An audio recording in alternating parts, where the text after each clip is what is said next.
Well, Ben and Jen, things have pretty much wrapped up out here, but earlier today, volunteer firefighters from the Vernon Fire Department worked for 5 hours to put out this fire.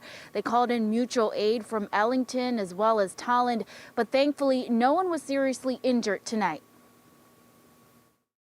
Thick clouds of smoke and flames taking over this multi-family home along Ward Street in Vernon.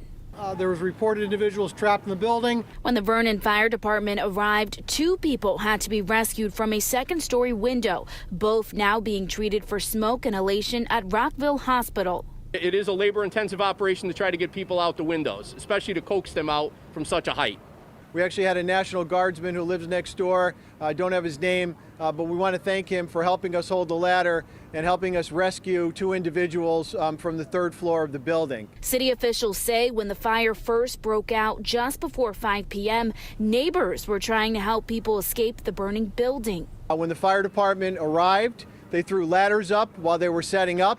And literally neighbors were helping neighbors, help the fire department, help the police department stabilize the ladder. The fire also spreading to the home next door. Fire officials say in total around 25 residents were displaced, but the Salvation Army and the Red Cross are helping those families. I'm glad Salvation Army's here to help out, but that's a loss. It's coming down tomorrow. I feel bad. At this time, the cause of the fire is unknown, but Vernon Police and the fire marshal will be conducting an investigation. Live in Vernon tonight, Zinnia Maldonado, Fox 61 News.